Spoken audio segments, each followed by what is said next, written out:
힘으로 여기고 최고로 여기는 몇 가지가 있습니다. 먼저는 체력입니다. 체력입니다. 체력. 우리가 체력이 좋다, 체력이 나쁘다 이런 말을 하죠. 먼저 체력인데 뭐니 해도 건강이 최고라는 말이죠. 맞습니다.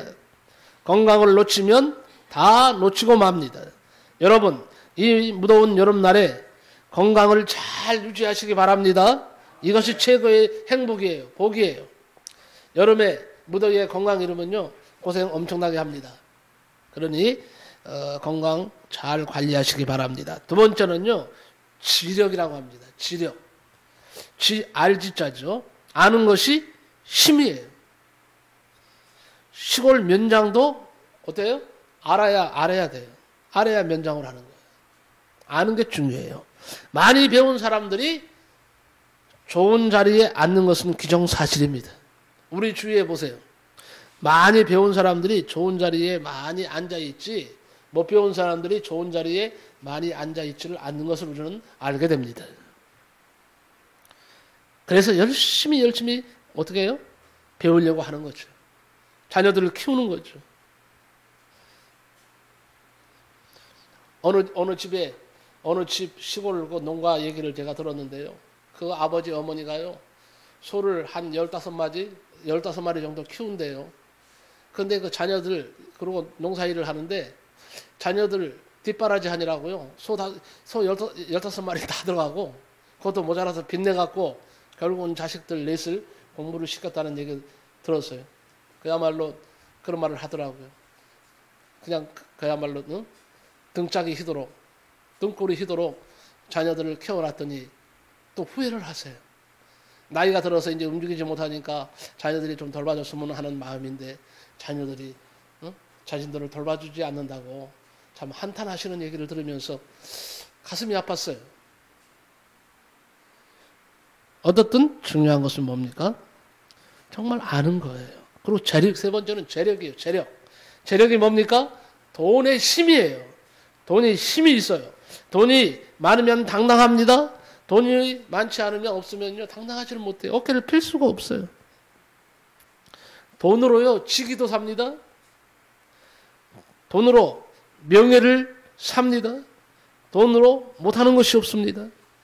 박사학위도요 돈으로 삽니다. 살 수 있어요.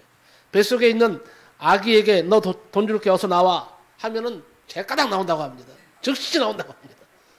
돈이 그만큼 좋다는 얘기예요. 네 번째는요 권력이에요. 권력이 있으면 좋죠. 권력의 맛을 본 사람은 그 끈을 놓지를 못합니다. 권력 앞에 두 손을 비빕니다. 권력은요 나는 새도 떨어뜨립니다. 대단한 힘이죠. 여러분은 권력이 있습니까? 여러분은 세상적인 권력은 없어도 권력의 근원이신 하나님이 여러분의 아버지가 되시는 줄 믿으시기 바랍니다. 그래서 우리는 힘이 있는 거예요. 기뻐하는 거예요. 응? 다섯 번째는 기술도 힘이에요. 기술이 있어야 돼요. 우리나라가 이만큼 성장할 수 있었던 것은 뭡니까? 각 분야에서 수고하는 기술자들이 있었기 때문이라고 나는 생각을 합니다. 한국 사람들은 기술이 좋아요. 세계에서도 정평이 나 있습니다. 한국 사람들은 성실하고 그리고 기술이 좋기 때문에 대우를 많이 받습니다. 여섯 번째는요. 뭐가 힘이냐? 세상 사람이 생각하는 거. 과학이 힘이라고 합니다. 과학.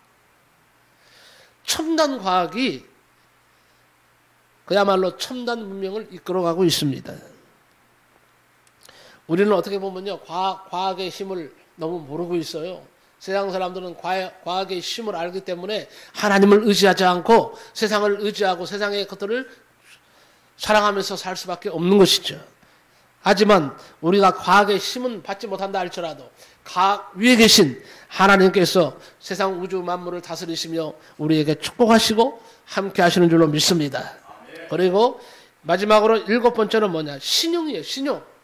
사람이 신용이 있어야 돼요.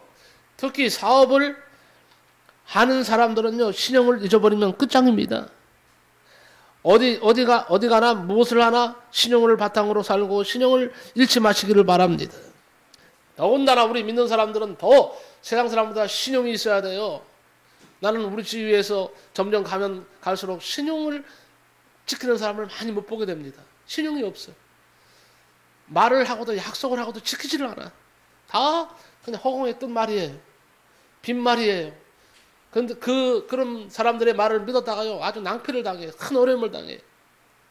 우리는 약속을 생명처럼 여기는 사람들이거든요.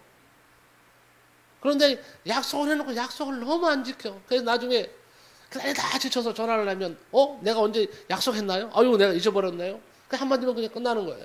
근데 기다리는 사람은 그게 아니거든요. 계속 기다리게 되죠. 그러다가 이 약속이 한 번, 두 번 무너지기 시작하면 어떻게 됩니까? 아, 저 사람은 신용이 없는 사람이구나. 그때부터는요, 사실은 그 사람이 무슨 말을 해도 믿지를 않습니다. 그렇지 않습니까? 내가 세상 사람들을 모임에 지금은 잘 안 나가요. 안 나가지만 저는 시인의 모임에 전에도 말씀드렸지만 나가요. 그건 시인이 한 34명 정도 되는데 뭐 세상에서 교수도 하는 사람들도 거기 있고요. 그 모임에 사장님도 여러 분이 있어요. 그리고 뿐만 아니라 여러 가지로 뭐 가수원을 하는 그 농장 주인도 있고 군인도 있고요. 학교 교장님도 있고 그래요. 그런데 이분들이 한결같이 하는 얘기가 뭔지 아세요? 믿는 사람이 너무 신용이 없다는 거야. 자기들보다 신용이 더 없다는 거예요. 거짓말을 더 잘한다는 거예요. 더 사람들을 미워한다는 거예요. 더 분노하기 잘한다는 거예요. 그러면서 하는 말이, 목사님 도대체 왜 믿는다고 하는 사람들이 그렇게 신용이 없습니까? 그런 말을 들으면 가슴이 억장이 무너져요. 가슴이 찢어져요. 아무쪼록 우리는 신용이 있는 사람이 됩시다. 물론 신용이 힘이에요. 그렇습니다. 건강이 힘이고 지식이 힘이고 돈이 힘이에요. 권력이 힘입니다. 기술이 힘인 건 맞아요. 과학이 힘인 것이 맞습니다. 신용도 큰 힘이 됩니다. 그러나 성도 여러분, 이런 힘들은 다 상대적인 힘들이에요. 상대적인 힘. 무슨 말입니까? 건강도요, 죽음 앞에는 장사 없습니다. 지식이 아무리 뛰어나도 죽음 앞에서는 다 없어져요. 돈을 아무리 많이 가져도 여러분, 죽음 앞에는 돈도 무용지물이에요. 권력이 무슨 소용이 있습니까? 과학 첨단을 간다고 하는 과학도 죽음 앞에는요, 사람의 죽음 앞에는 아무것도 아닌 거예요. 그래서 이보다 더 큰 절대적인 힘이 있습니다. 오늘 저는 여러분에게 이 힘을 소개하려고 합니다. 무슨 힘입니까? 믿음의 힘이다. 믿음의 힘, 기도의 힘. 하나님이 바로 우리의 힘이 되십니다. 믿으시기 바랍니다. 아멘. 한번 따라합시다. 나의 힘이 되신 여호와여, 내가 주를 사랑하나이다. 아멘. 다윗은요, 나의 힘이 되신 여호와여, 내가 주를 사랑하나이다 그랬어요. 그러면 하나님의 힘은 어디에서 나옵니까? 이사야 40장 31절에 보니까 오직 여호와를 앙망하는 자는 새 힘을 얻으리니 독수리의 날개에 치며 올라간 같을 것이요, 다른 박질하여도 곤비하지 아니하겠고 피곤하지 아니하겠고 걸어가도 피곤치 아니하리로다 그랬습니다. 여러분, 할 버튼이라고 하는 유명한 오페라 가수가 있습니다. 할 버튼이라고 하는 유명한 오페라 가수가 있는데 그가 이런 고백을 글로 썼습니다. 어느 날 내 아들과 이웃집 아이의 대화를 엿들었다. 이웃집 아이가 하는 말이, 우리 아버지는 지장님을 잘 안다? 그러자 내 아들은, 우리 아버지는 하나님을 잘 안다? 이렇게 대꾸를 했답니다. 그런데 이 소리를 듣는 순간에 갑자기 눈에서 눈물이 펑펑 쏟아지려는 거예요. 그래서 할버트는요, 그 자리에서 무릎 꿇고 펑펑 울었대요. 그리고는 아들이 볼까봐 얼른 서두로 들어가서 또 실컷 울었다는 거예요. 할버트는 시장님을 잘 몰랐지만은 시장님과 비교할 수 없는 나의 힘이 되신 하나님을 잘 알고 있다는 것이 그처럼 감격스러울 수가 없었답니다. 그리고 그 아들을 너무너무 사랑하게 됐다는 거예요. 오늘 본문 말씀의 배경은 뭡니까? 예수께서 수석 제자 셋을 데리고 높은 산 위로 올라가셨습니다. 성경에 그 산을 뭐라고 합니까? 변화산이라고 합니다. 학자들은 그 산을 헬몬산이라고, 지금의 헬몬산이라고 합니다. 거기에서 주님은 베드로와 요한과 야고보에게 천국의 영광을, 주님의 귀한 영광을 보여주셨습니다. 세 제자들은 큰 은혜를 받았습니다. 너무 좋은 나머지 베드로가 말을 합니다. 여기가 좋사오니 하면서 세 개의 초막을, 하나는 주님을 위해서, 하나는 모세를 위해서, 하나는 엘리야를 위해서 짓겠다고 할 정도로 굉장히 마음에 큰 감동을 받았습니다. 베드로의 고백을 들으신 주님은 별 관심도 보이지 않으셨습니다. 왜냐하면 주님의 주 관심은요, 산 밑에서 괴로워하면서 마귀에게 고통을 당하는 사람들이 있었기 때문에 예수님은 지금 마음이 어디가 있어요? 그 변화산보다는 밑에가 더 관심이 있는 거예요. 그래서 주님은 얼른 내려가자 그랬어요. 그리고 산 밑으로 내려오셨습니다. 오늘 본문이 바로 예수님께서 변화산에서 내려오셨을 때 있었던 일을 지금 우리에게 말씀하고 있습니다. 예수께서 변화산에서 내려오시더니 산 아래서는요, 지금 무슨 일이 있습니까? 귀신 들려 간질하는 한 아이를 놓고 9 제자들이 쩔쩔 땀을 뻘뻘 흘리면서 쩔쩔매고 있었어요. 큰 소동이 일어났습니다. 그리고 많은 무리들과 서기관들이 서로 변론하고 있었습니다. 예수님께서 제자들에게 다가가셔서 말씀하셨습니다. 너희가 무엇을 저희와 변론하느냐? 너희가 지금 저들과 무슨 얘기를 하고 있는 것이냐? 하고 물으셨어요. 그런데 제자들이요, 묵묵부답이에요. 묵묵부답. 이때 무리 중에 한 사람이 나와서 말을 합니다. 선생님, 벙어리 귀신 들린 내 아들을 선생님께 데려왔나이다. 귀신이 어디서부터 저를 잡으면, 어디서든지 저를 잡으면 거꾸로져 거품을 흘리고 이를 갈고 그리고 파리해서 지금 죽은 사람같이 되어갑니다. 내가 선생님의 제자들에게 내어 쫓아달라고 강구했으나, 부탁을 했으나 저희가 능히 하지 못하더이다. 실망했다는 얘기예요. 그리고 귀신이 저를 죽이려고 불과 물에 자주 던졌나이다. 그러나 무엇을 하실 수 있거든 우리를 불쌍히 여기서 도와주옵소서. 이 말을 들으신 예수님이 말씀하십니다. 할 수 있거든이 무슨 말이냐? 믿는 자들에게는 능치 못할 일이 없느니라. 할 수 있거든이 무슨 말이냐? 할 수 있거든요. 반신만이 하는 말이에요. 반은 믿고 반은 안 믿는 거예요. 이게 할 수 있거든요. 할 수만 있거든. 그때 예수님은 호되게 책망을 하셨습니다. 그때 그 사람은 황급히 자신의 믿음 없는 것을 시인하면서 예수님께 도움을 요청했습니다. 24절에 보니까 곧 그 아이의 아버지가 소리를 질러 이르되 내가 믿나이다. 나의 믿음 없는 것을 도와주소서 하고 우리 주님께 간청하게 되는 것입니다. 이 말씀을 들은 예수님께서 다시 말씀하시기를 믿음이 없는 세대여 내가 얼마나 너희와 함께 있으며 얼마나 너희를 참으리요 그를 내게로 데려오라 하시매 그랬어요. 그 아이를 데려오자 그 아이의 귀신을 막 책망하셨고 꾸짖으셨습니다. 꾸짖었어요. 귀신이 쫓겨갔습니다. 아이가 회복되는 기적의 역사가 일어났습니다. 오늘 바로 그 얘기를 우리에게 들려주면서 우리에게 주는 교훈이 있습니다. 첫 번째는요, 등장인물을 한번 살펴봅시다. 그 인물들이 바로 우리의 모습일 수가 있거든요. 첫째는 뭐냐? 큰 무리가 있었다 그랬어요. 큰 무리. 무리들은요, 물결과 같이 밀려다니고 밀려옵니다. 이들에게는 특별한 신념이나 철학이나 개념이 없어요. 그렇기 때문에 이들은 선동하면 선동되고 자기 유익이 있는 쪽으로 바람과 같이 돌아다닙니다. 군중들은 다수의 힘으로 역사의 물줄기를 바꾸기도 하지만 대다수의 경우는요, 무기력하고 믿을 만한 존재가 못 됩니다. 어제까지 호산나 호산나 다윗의 자손으로 오시는 이요 호산나 호산나 하던 이들이 저를 십자가에 못 박으소서, 저를 십자가에 못 박으소서라고 고함치는 것이 바로 누굽니까? 군중들입니다.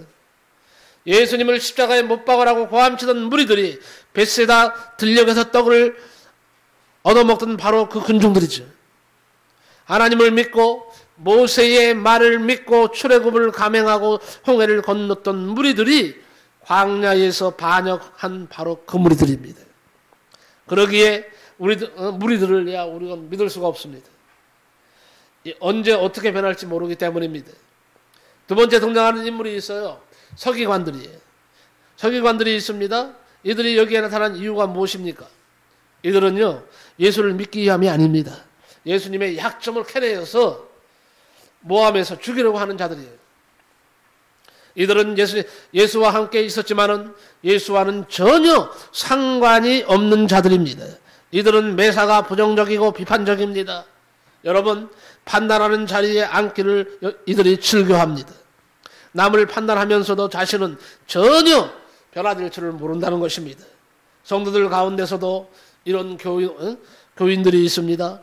설교를 듣고 믿음으로 변화될 생각은 하지 않고 매사에 비판하고 판단만 합니다. 교만으로 가득 차서 남의 말을 아예 들으려고 하지를 않습니다.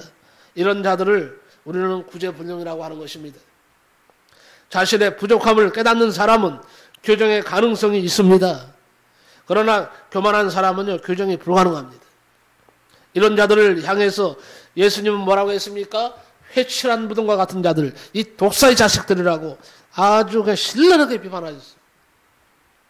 세 번째는 누가 등장하느냐? 산 아래 무능한 제자들이 있었습니다.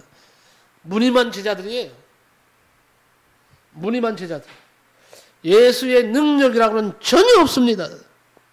귀신도 못 쫓아내어서 쩔쩔매고 있습니다. 주님은 그들에게 귀신을 제어할 권세를 주셨건만은 믿음의 능력을 상실한 자들입니다. 만약에 여러분에게 묻습니다. 누가 귀신 들린 아이를 데려온다든지 귀신 들린 사람을 여러분에게 고쳐달라고, 성도니까 하나님의 자녀니까 좀 고쳐주시라고 데려왔을 때 어떻게 하시겠어요? 그냥 아유 나는 못해요. 나는 못해요 하고 그냥 돌려보낼 거예요? 그러면 하나님께 영광이 안 되는 거예요.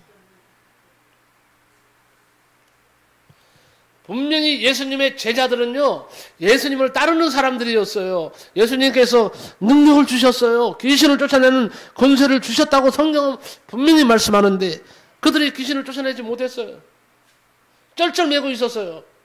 오히려 사람들에게 수모를 당하고 있었어요. 사람들이 손가락질을 합니다. 아유, 저 예수를 믿는다고 하는 니들이 말이야, 제자들하고 하는 그렇게 능력이 없냐?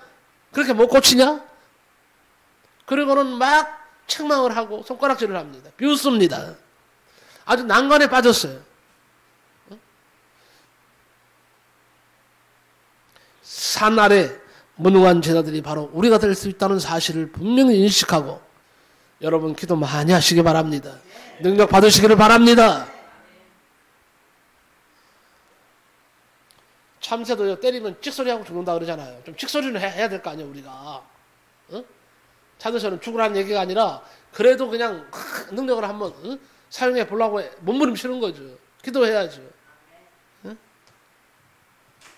네 번째 등장하는 사람들이 누구냐? 귀신 들린 아이예요. 귀신 들린 아이. 불쌍한 존재죠. 같은 사건이 기록된 마태복음 17장 15절에 보니까 그 아이는요, 간질로 심히 고생하는 아이라고 되어 있습니다. 그리고 본문 17절과 25절에 보니까 벙어리 되고 기먹은 귀신이 든 아이라고 되어 있습니다. 누가복음 9장 38절에 보면 그 아이는 외아들이라고 했습니다. 오늘 본문 18절에 보니까 이 아이는 귀신에게 붙잡혀 죽음에 이르는 고초를 겪고 있는 아이라고 되어 있습니다. 한 번 귀신이 이 아이에게 덮치면 아이를 거꾸로 틀어요. 거품을 흘리게 하고 이를 갈게 하고 파리하게 만든다고 기록하고 있습니다. 그리고 다섯 번째 등장하는 사람이 누구냐? 귀신 들린 아이의 아버지예요. 이렇게 다섯 종류의 사람들이 등장합니다. 귀신 들린 아이의 아버지 봅시다. 병든 자녀를 둔 부모의 심정은 그 상황을 당해보지 않은 사람은 이해할 수가 없습니다. 그 고통을 모릅니다. 자식이 아프면 부모의 마음이 더 아픈 거예요. 그런데 이 부모의 경우는요, 하루 이틀에 나을 병도 아니고 불치의 병으로 고통하고 있는 아들을 바라볼 때 가슴이 터지지 않겠습니까? 보나 안 보나 이 돈 재산은 다 날렸을 것이고, 좋다는 의원이나 약은 다 써봤을 것이고, 이제 마지막으로 되면 되고 안 되면 안 되고 하는 심정으로 예수님이 병자를 잘 고친다는 소문을 듣고 찾아왔지만은 예수는 보이지 않고 무능한 제자들에게 실망만 했습니다. 자, 그러면 두 번째, 귀신에 대해서 좀 알아보겠습니다. 귀신. 성경은 분명하게 귀신의 존재에 대해서 명시하고 있습니다. 그런데 성도들 가운데서도 종종 이 귀신의 존재 자체를 부정하는 경우가 있는가 하면 귀신에 대해서 잘못된 상식을 가지고 있는 경우가 많습니다. 성경에는요, 귀신이 자주 복수 형태로 나타나는데 신약의 경우에 63번이나 나와. 그 중에서 53번이 복음서에 나타나 있습니다. 곧 마태복음에서 11번, 마가복음에서 13번, 누가복음에서 23번, 요한복음에 6번 나타납니다. 이와 같이 귀신들은요, 군대라고 되어 있습니다. 레기온이라고 되어 있는데 군대처럼 많다는 거예요. 그러니까 군대처럼 많으니까요, 어디든지 귀신은 있다고 보시면 돼요. 이렇게 세상에는요, 지금 귀신의 숫자가 아주 많습니다. 그러면 자, 사단의 기원은 언제일까요?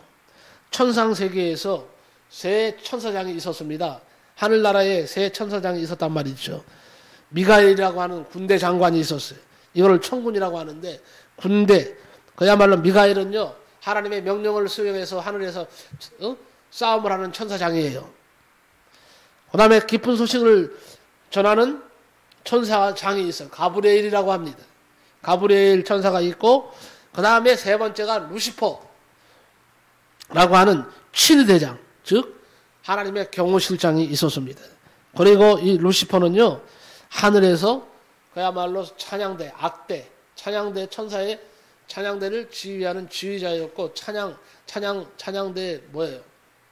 찬양단의 장이었어요. 그런데 이 루시퍼 천사장이 자기 위치에서 만족하지 않습니다. 하나님의 보좌를 찬탈하고 하나님보다 높아지려다가 하늘에서 쫓겨났고, 그의 부하들 반역에 가담했던 천사들도 저주를 받아서 마귀, 사단 혹은 귀신이 된 것입니다. 그들이 지금 이 땅에서 활동을 하고 있습니다. 그들은요, 때로는 사람들에게 막 병을 몰고 오기도 합니다. 가난을 몰고 오기도 합니다. 환난, 시련, 연단 이런 것들을 가져와서 사람들을 막 넘어뜨리고 현혹시킵니다. 그러면 귀신은 인격이 있느냐? 귀신도 인격이 있어요. 귀신은 왜? 영적인 존재입니다. 요한계시록 16장 14절에 저희는 귀신의 영이라고 했습니다. 오늘 보면 25절에 보니까 그 아이에게서 나오고 다시 들어가지 말라고 주님이 말씀하셨습니다. 귀신은 영적인 존재로 우리 안에 들어왔다가 나갔다 하는 악한 존재입니다. 저는 목회하면서 여러 번 귀신 들린 사람을 만난 적이 있습니다.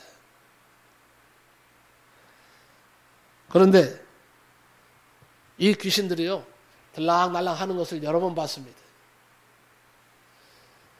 귀신이 나가면요, 세 가지가, 이게 귀신 나갈 때 세 가지가 있어야 돼요. 첫째는 뭐냐 하면 하나님의 능력이 있어야 되고, 그 다음에 주의 종의 강력한 기도가 있어야 되고, 세 번째는 그 사람의 믿음이 있어야 돼요. 그런데 하나님의 능력도 있어, 주의 종의 권세도 있어, 능력도 있어. 그럼 귀신이 나가요. 그런데 이 본인에게 믿음이 없잖아요. 그러면 나갔던 귀신이 다시 들어오는 경우를 내가 여러 번 봤습니다. 나갔다가 다시 들어와요. 그래서 고침받고자 하는 사람도 강력한 믿음이 있어야 돼요. 하나님을 의지함이 있어야 돼요. 그리고 하나님께서 함께 하신다는 사실을 믿고 이 기도를 받아야 돼요. 어쨌든 귀신은요, 사람들에게 들락날락하면서 우리를 괴롭힌다는 사실을 꼭 아시기 바랍니다. 그리고 그러면 귀신이 무슨 일을 하는가? 귀신이 무슨 일을 하는가? 한마디로 하나님의 일을 방해하고 축복을 막고 천국 가는 길을 막는 방해꾼입니다. 예배 드리는 일을 방해합니다. 기도하는 일을 방해합니다. 전도하는 일을 방해합니다. 왜? 그것이 복받는 길이요 하나님이 기뻐하시는 일이기 때문에 결사적으로 방해를 하는 겁니다. 중요한 얘기입니다. 여러분, 주일날 교회에 빠지도록 일이 생기는 것은 그 뒤에 마귀의 계략이 숨어져 있는 경우가 많이 있습니다. 찬송도 기도도 전도도 봉사도 못하게 하는 것은 그 뒤에 분명히 사단의 계략이 있습니다. 우리는 단호히 예수님의 이름으로 결박하고 믿음으로 승리해야 될 줄로 믿습니다. 마귀는요, 도둑질하고 죽이는 살인자예요. 마귀는 범죄케 합니다. 마귀는 잘못된 견해를 갖게 합니다. 마귀는 거짓말을 저깁니다. 마귀는 질병을 일으킵니다. 사탄의 이름도 다양합니다. 사탄이란 말은 사타나스라고 하는 말에서 나온 말인데, 대적자, 반역자, 하나님을 대적하고 교회를 대적하고 부모를 대적하고 반항하는 것도 마귀의 역사입니다. 또 마귀라는 것은 디아볼리스라고 하는데 중상자, 비방자라는 뜻입니다. 요한계시록 12장에 밤낮 참소하던 자가 쫓겨났다는 말씀이 있어요. 영어로는 사단을 아포스테이트라고 하죠. 변절자란다. 변절자, 배신자, 배교자.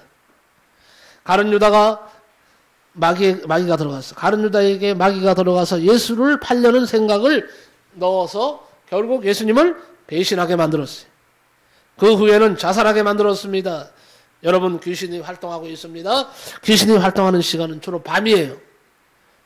밤이란 신적인 계시의 시간이면서 동시에 악한 영들이, 죽음의 영들이 활동하는 그런 시간임을 알고, 밤에도 우리는 하나님을 의지해야 됩니다. 밤에도 기도해야 됩니다. 밤에도 하나님을 사랑하는 그런 모습이 있어야 됩니다. 자, 그렇다면 오늘 본문에서 주는 교훈이 무엇일까 하는 것입니다. 우리의 어떠한 인생의 문제도 예수 그리스도께 가지고 나가면 해결된다는 사실을 보여주는 사건입니다. 문제는 해결자를 만날 때 해결이 됩니다. 노련한 자동차 정비공이 고장난 자동차를 순식간에 고치듯이 우리의 고장난 부분을 주님께 가져오시기 바랍니다. 주님께 데려오는 사람이 있어야 됩니다. 자, 데려온다는 거. 이 말을 여러분 소중히 여기시기를 바랍니다. 무슨 말인고 하니요? 어려움 당하는 사람, 힘든 사람, 고통스러운 사람을 방관하지 말고 데려오라는 거예요. 주님께로 인도하라는 거예요. 우리 교회는요, 지금 사람들에게 복음을 전하기 위해서 여러 가지 방법을 사용하고 있습니다. 첫째는요, 유튜브를 통해서 방송을 합니다. 그리고 또 하나는 뭐예요? 또 어려운 이웃을 돕기 위해서 우리가 또 물건 나눔을 합니다. 그리고 제가 또 계속 여러 가지로 사람들을 만나면서 대화를 나누고 이렇게 합니다. 그런데 참 중요한 것은 뭐냐 하면요, 우리가 참 유튜브 방송을 하기를 잘했다 하는 생각이 듭니다. 왜냐하면 요새요 계속 전화가 여러 군데서 많이 옵니다. 어떤 분은요, 옛날에 전화하는데 깜짝 놀랐어요. 우리 교회 다니시던 분이 초창기 때 다니시던 분이신데 어떻게 알고는 전화가 왔어요. 어떻게 이렇게 전화를 하셨어요? 그랬더니 목사님 유튜브 방송에 설교 나오던데요. 그래. 그걸 어떻게 아세요? 예, 제가 목사님이 유튜브 방송을 통해서 설교하는 줄 알고 목사님 설교를 자주 듣습니다. 자주 듣고 그리고 은혜를 많이 받습니다. 그런 말을 들을 때요, 너무 감사해요. 그리고요, 교회를 지금 다시 찾아오겠다, 방문하겠다는 사람이 지금 몇 사람이나 돼요. 그리고 이제 접촉을 지금 하기 시작을 했습니다. 이런 일들이 얼마나 귀한 일인지 몰라요. 예? 이제 조만간에 보십시오. 줄줄이 사탕으로 이제 나올 테니까. 네? 곧이에요, 곧. 임박했어요. 그래서 기도하면요, 마음이 너무 기뻐요. 육신적으로는 너무 힘들어. 막 덥고 힘들고 하는데요. 기도하면 왠지 모르게 하나님께서 힘을 주세요. 그리고 곧 보내준다. 곧 이제 내가 변화시킬 것이다. 곧 변화시키고 풍성케 할 것이다는 그런 마음을, 기쁨을 막 주세요. 그러니까 오늘까지 나는 이길 수 있는 거죠. 힘이 있는 거죠. 여러분, 분명히 여러분으로 새로운 이제 심령들이 주의 전에 나오는 거, 이런 것을 목도하게 될 겁니다. 그래서 이렇게 이 데려오는 일을 위해서 우리가 힘쓰고 애쓰는 이 일들이 얼마나 중요한지를 알아야 됩니다. 너무도 귀한 일이에요. 만약에 이 아버지가 아이를 예수님께 데려오지 않았다면 귀신을 고칠 수 있었을까요? 없었을까요? 못 고쳤죠. 죽었다 깨어나도. 근데 데려왔어. 예수님께. 데려오니까 어떻게 됐어요? 데려오니까 고침 받았잖아요. 우리 주변에는요, 여러 데려와야 할 사람이 많습니다. 가까운 사람을 먼저 데리고 와야 합니다. 제가 지난 금요일 날 우리 오명순 집사님 어머님, 아버님이 계시는 집을 제가 방문을 했어요. 기도해드리기 위해서 갔는데, 그래서 제가 간절히 기도해드렸어요. 기도해드리고 나오면서 내가 이런 부탁을 했습니다. 아버님, 이제는요, 우리 정연옥 성도님 어머님, 우리 아내의 손을 붙잡고 교회로 나오세요. 이제 해야 할 일은 그거밖에 없는 것 같습니다. 내가 솔직히 말씀드렸어요. 이제는 해야 할 일이 그거밖에 없는 것 같습니다. 그러니까 손 붙잡고 나오세요. 그랬더니 피식피식 웃으시더라고. 예? 하여튼 분명히 전도의 길이 열릴 줄로 분명히 믿습니다. 예? 저는 계속 찾아갈 겁니다. 만날 겁니다. 주님은 우리에게 강권해서 데려오라고 말씀하십니다. 그 말씀을 꼭 기억하시기 바랍니다. 그리고 마지막으로 예수님이 오늘 본문에서 우리에게 요구하는 것이 무엇인가? 요 두 가지만 말씀드리고 간략하게 말씀드리고 마칠까? 세 가지만 말씀드리겠습니다. 첫째는 책망하고 있다는 사실을 여러분 아시기 바랍니다. 우리에게 무엇을 요구하시는가? 왜 책망을 하시는가? 19절에 믿음이 없는 세대여 내가 얼마나 너희와 함께 있으며 얼마나 너희를 참으리요 믿음이 없는 것을 책망하고 계십니다. 이 책망한다는 사실을 꼭 기억하시기 바랍니다. 믿음이 있기를 우리 주님은 원하신다 하는 겁니다. 두 번째는 할 수 있거든요. 무슨 말이냐? 믿는 자에게는 능치 못할 일이 없느니라. 이 말씀은 우리는 할 수 없으나 예수님이 내 안에 역사하실 때에 세상을 이길 힘이 나온다 하는 말씀으로 믿고 능치 못할 일이 없게 하시는 주님을 의지하시고 바라보시기 바랍니다. 그리고 세 번째는요, 예수님의 권세를 가져야 돼요. 예수님의 권세는 뭡니까? 벙어리 되고 기먹은 귀신아 내가 내게 명하노니 그 이야기에서 나오라, 다시 들어가지 말라 하고 명령할 때에 이 아이가 즉시 고침받았다는 사실입니다. 우리 주님은 분명히 말씀하셨습니다. 너희에게 분명히 권세를 주셨다 그랬어요. 귀신을 쫓아내는 권세, 뱀을 잡아도 해를 받지 않을 권세를 주셨다 그랬습니다.